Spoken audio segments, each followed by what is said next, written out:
exciting time on television. It is a business angle, and I am Ugali Mafuru.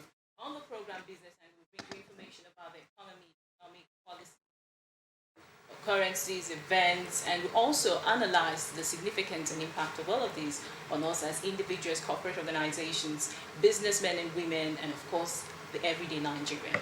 So today on the program, we're looking at the economy and COVID-19. And to discuss the topic with me today are two wonderful guests of mine. They are Mr. Patrick Edema. He is the Manager, News and Current Affairs, Public Affairs Analyst and Media Advisor to the Commissioner of Energy, Delta State. And Mr. Linus Chima, a Public Analyst and a Media Practitioner. So pleased to have you here with us today on the program. My pleasure. My pleasure too. It's so nice to be here with you. Okay, so the topic today, we'll be looking at the economy and COVID-19. It's no doubt that the spread of COVID-19 has had devastating and still having a devastating impact on the world's global economy, and Nigeria is not left out of it. The country has taken some steps to ensure that the economy stays afloat even as it wages war with this COVID-19. That with the relentless spread of the pandemic and the prospect of long-lasting negative consequences of all of these things we're having to contend with while fighting COVID-19, what is your take on government's, moves, decisions, steps, measures to ensure that the economy stays afloat now and even after post-COVID? Thank you very much.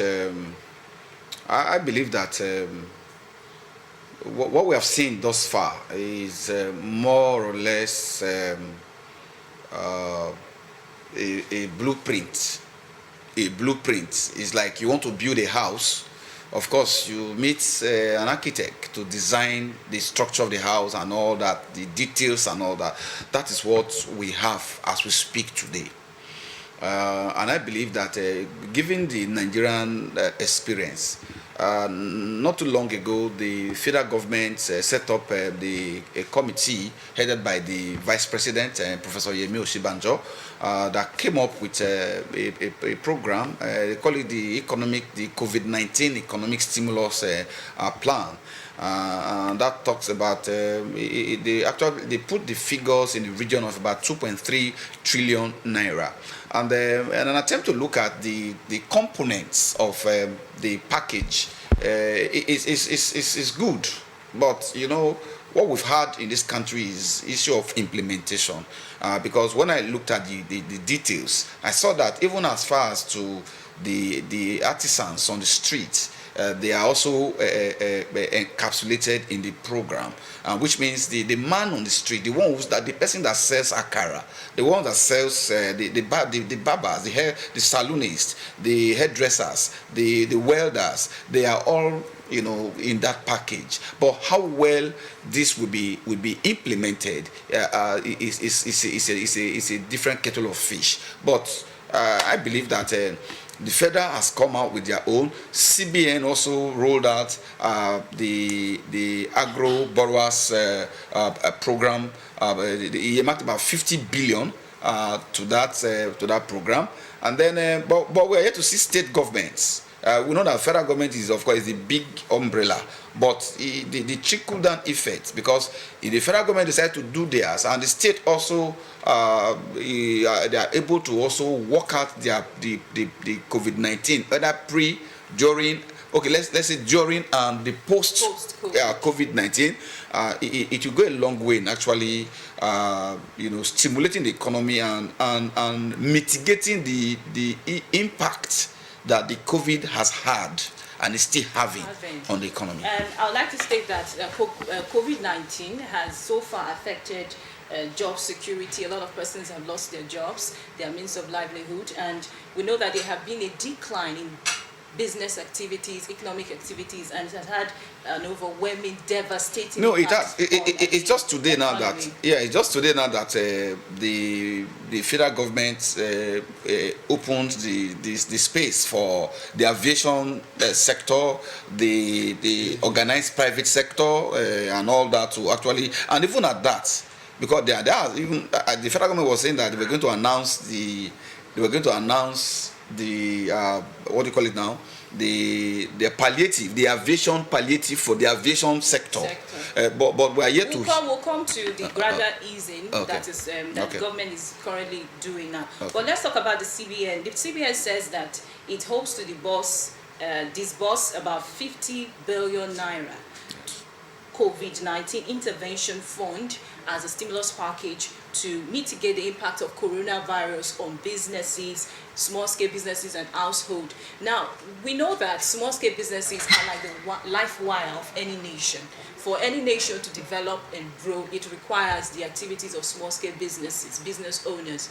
Now, Mr. Linus Chima, what would you suggest that the government do, aside this proposed disbursement of 50 billion naira to SMEs? What would you suggest the government do to stimulate economic activities and also encourage small-scale businesses? Well, you said it all. The small-scale businesses, the artisans, they are the life wire of our economy, because they are there at the bottom.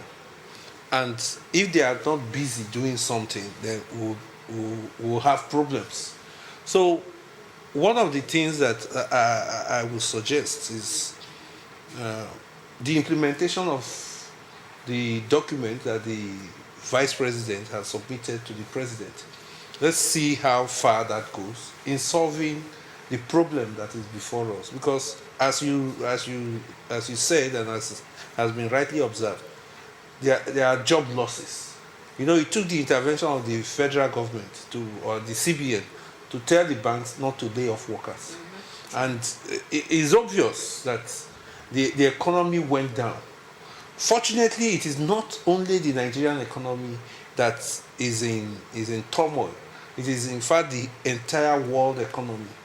The World Bank, the IMF, they have come out to say that we are going to enter into a recession that has never been seen before.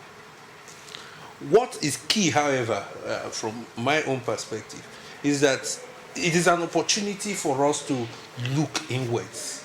And when I say look inwards, I'm talking about producing our own food and processing our own raw materials into finished products. Because that way, that gives the country the opportunity to develop, upscale whatever it is doing, to provide employment opportunities for people, and to ensure that people can at least go to bed having taken something, and they are sure that by the next day they have a place where they can go and exert their energy in return for salaries. You just talked about how the government can help small-scale businesses, can encourage them.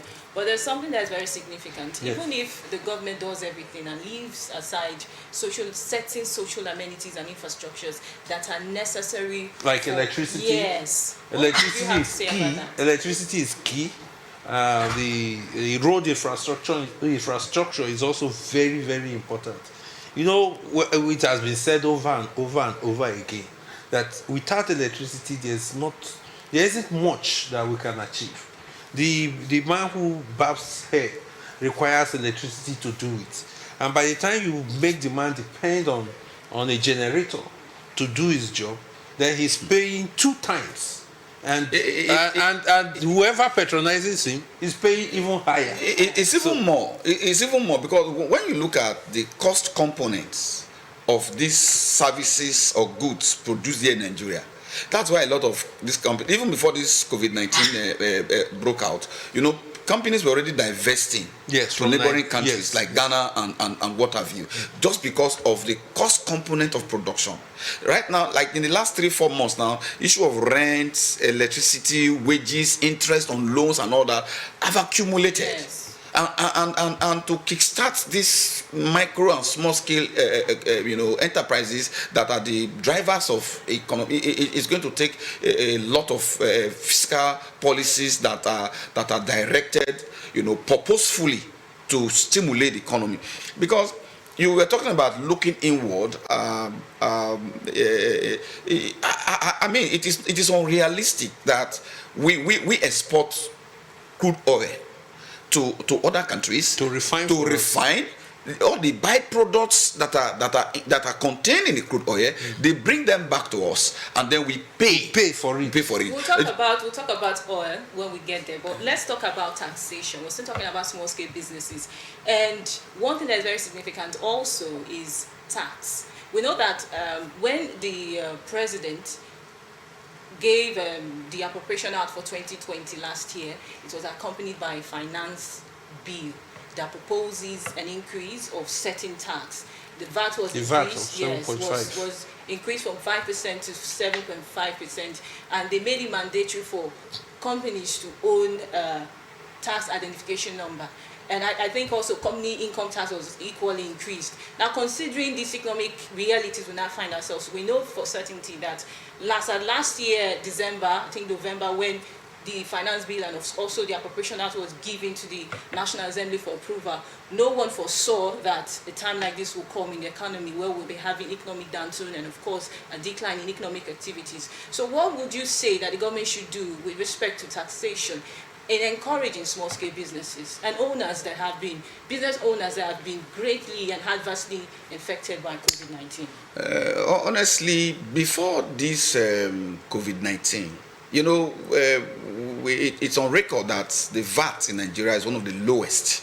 You know, when you do comparative analysis, and even when it was being proposed to be increased from what it was to 7.5%, from 5% to 7.5%, but Nigerians actually did not raise too much eyebrow, because they knew quite well that the vatable products or items, these are exclusively for, at least from the middle income to the highest income brackets.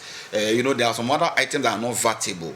Are you getting it? So, but in terms of taxation generally, you discover that we have a situation where a lot of, you know, businesses and companies, it's either they are under reporting their taxes, or they are not even captured in the tax net at all. So because if you look at the gross domestic product, when you look at what is coming in from taxes alone, it's very low. It's been driven largely by oil and other you know, components. So they look at it that look all over the world, in UK, in the US, in Europe and all that, you see what tax is bringing in as GDP is huge. In fact, we have countries that is taxes that are the mainstay. So, and that's what Nigeria is beginning to look at. I'm sure that it's in line with the diversification of the economy, so that we can tax, you know, companies and businesses that can help boost, you know, the revenue to provide necessary services by government and all that. But be that as it may, we have a situation where even in the tax laws, in the existing tax laws and even the new ones, there are provisions to protect the micro, small and medium enterprises. In fact, as a matter of fact, there are copious provisions where even for about 1 year, if you have not raked in revenue or so, all you need to do is to let the tax authorities know that, look, between this time frame and this time frame, we have not done any business, and this is it's envisaged that in a society where people are sincere, not that you have done so much, you have made some money, and then you are not declaring your profit, and that's why they now said, okay, fine, to check some of these insincerities and all that, let's see how. It's okay. We are going to all the micro and small scale. Let them have what do you call it, accounts in the bank. Let them be banked. So if they are in the bank network, at least they can monitor what is coming in. So if for a particular period you say you have not earned profits, another it will show on your bank account or your bank statement. So I believe that in these laws, there are tax holidays, there are tax waivers, but in this COVID-19 as we speak today, I believe that what is happening all over the world, look at Ghana, some few days back, they announced even waiver for health workers. because these are people who are on the front line of the war against COVID-19. So even for businesses, like this morning on radio, we're talking about banks that should also look at ways how they can reduce the interest, or even they can waive certain interest for these people so that they can remain afloat, because the bank, you need businesses to also to be alive. So this is also it's a good development. Yes, let me key in from where he stopped. You need businesses, that is, the banks need businesses so that they can also be in business. The government needs people to be in business so that it can collect tax, because you cannot collect from somebody that is not doing anything. Anyway, there is also a threshold.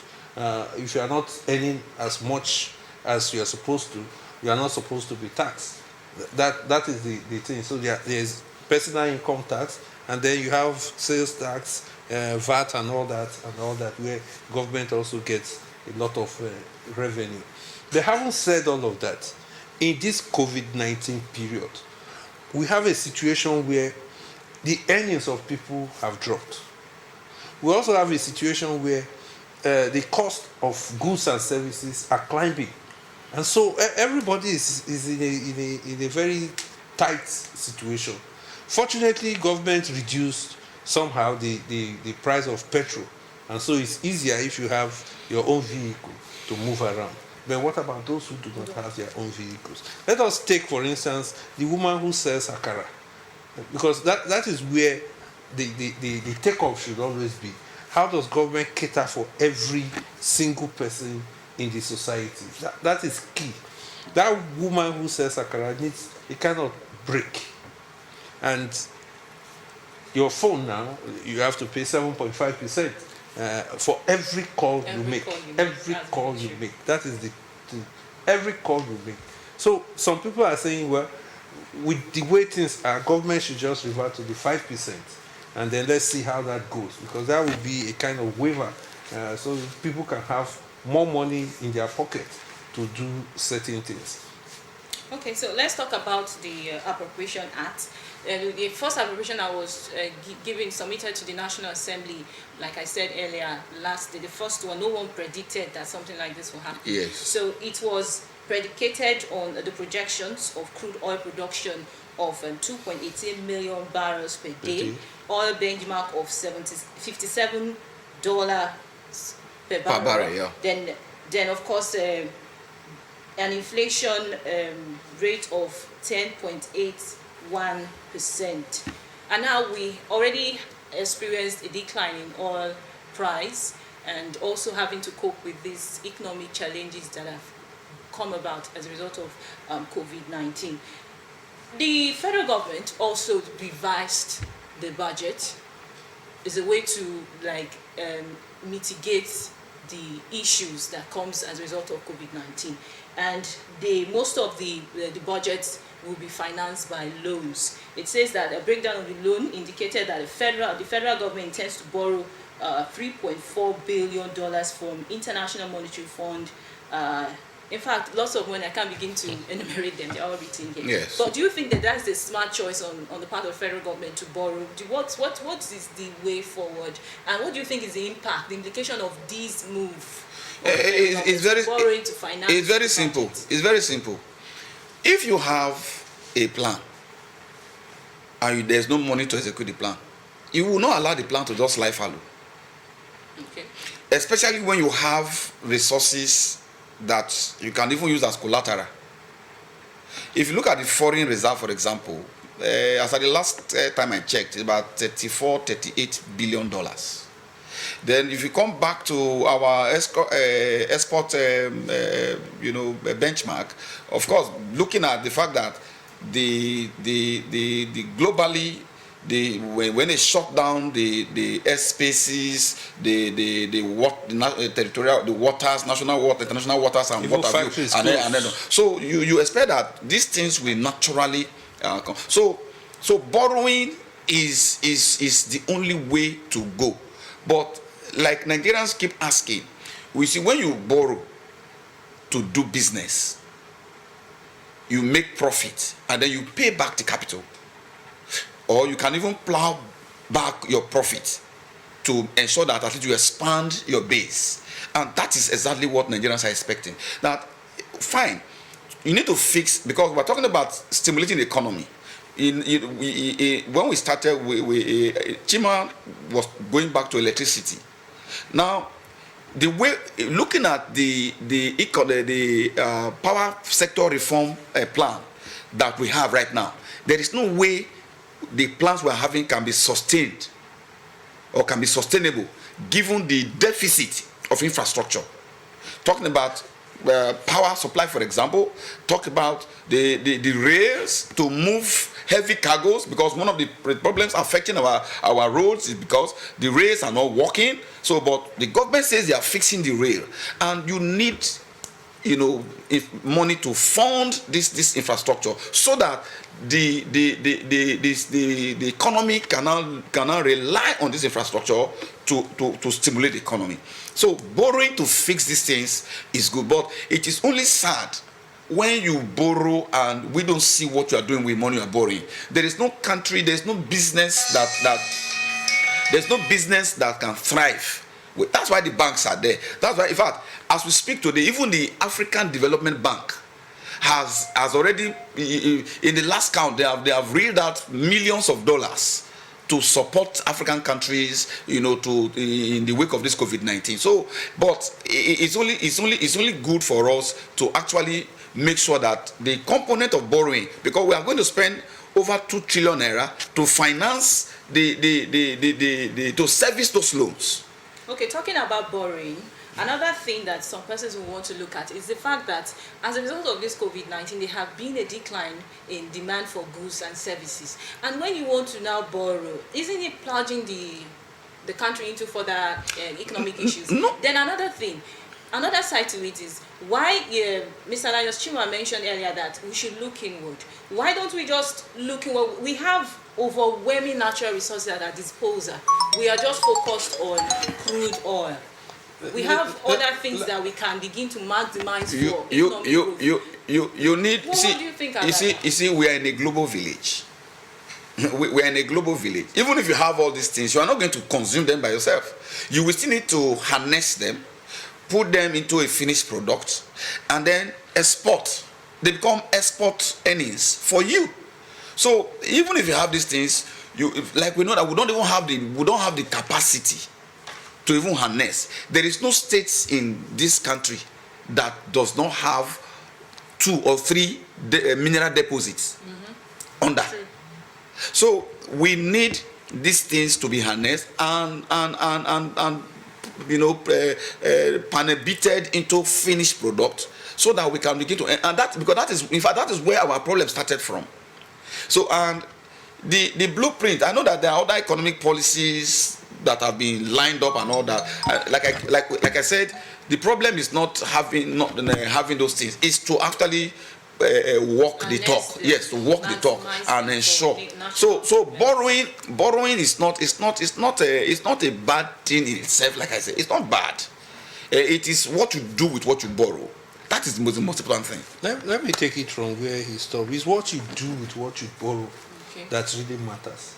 Okay. If the money that is borrowed is used to fix our electricity and people are getting, let's say 18 hours electricity supply a day, that will make a lot of people happy.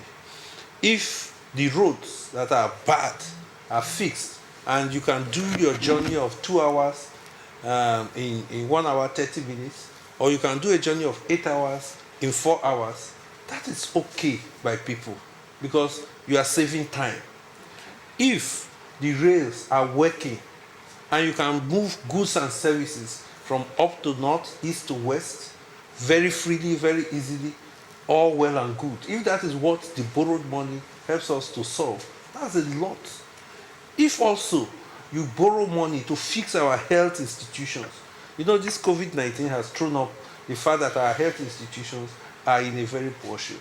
If we use the money to fix our health institutions and somebody can go to the hospital, get good treatment, and come back to pursue his or her job, that is also good.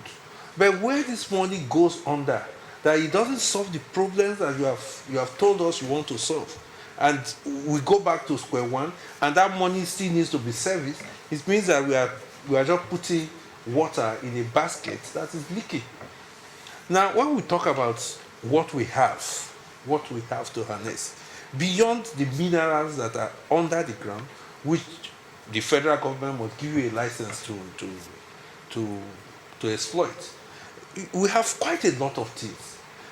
When you go to agriculture, it is only recently that we are hearing that okay, we can produce rice for ourselves, and Nigerians are looking forward to a day when a bag of rice will just cost like 5,000 naira. At that point, we will know that yes, we have achieved food sufficiency in terms of rice production and rice consumption.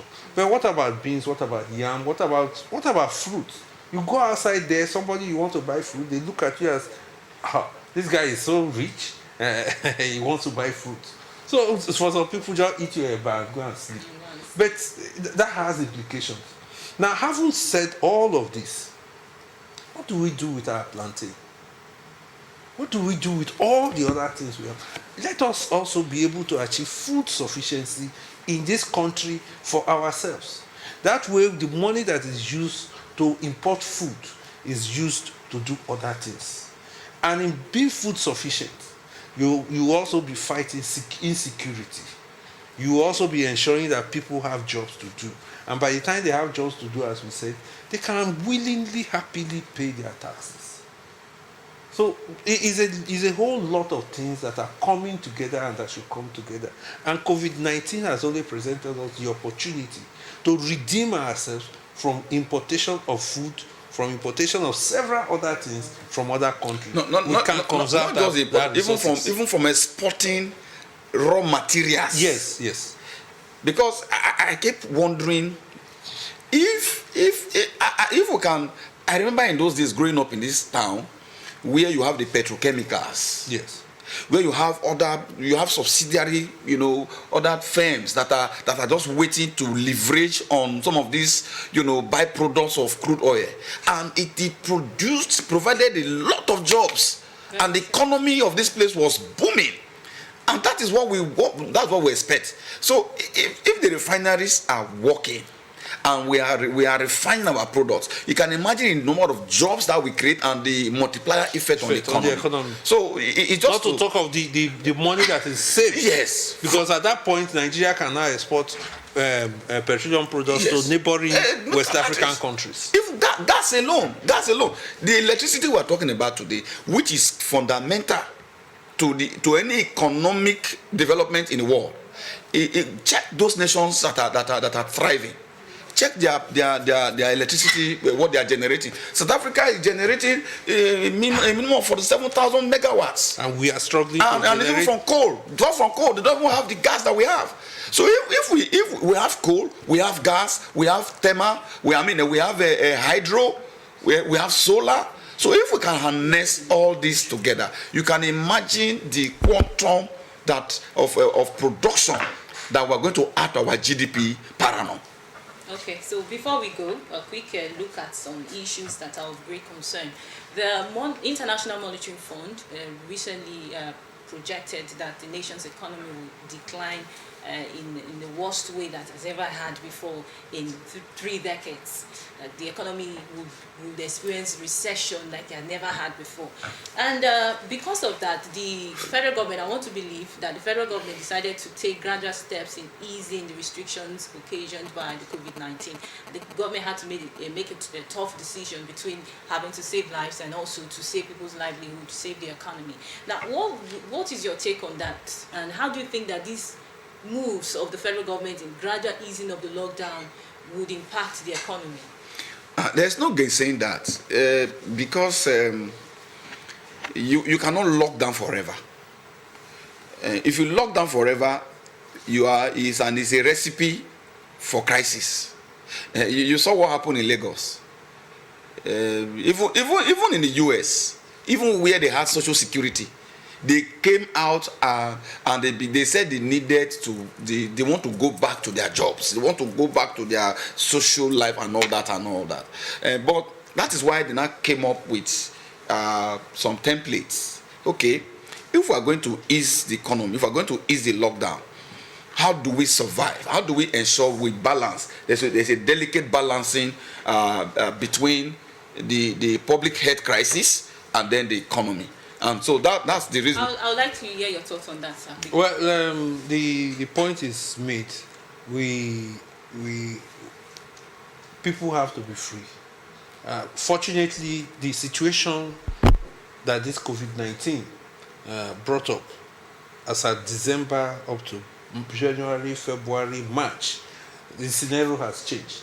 The medical scientists know much more better about COVID-19 now, and they know from all the treatments they have done all over the world, they are now developing a protocol, a more effective, efficient protocol to deal with COVID-19. So a point may come where COVID-19 will just be like you're going to treat malaria. So yes, so at that point, there is no need to further lock the people down. But that does not mean that for now the care we should take should be abandoned. It doesn't mean that at all. However, we are just hoping and praying, and we should work towards it, that the recession that the International Monetary Fund is foreseeing does not happen in Nigeria. I must say a very big thank you for honoring my invitation to be my guest on the program today. It has been a very, very interesting one on the program Business Angle.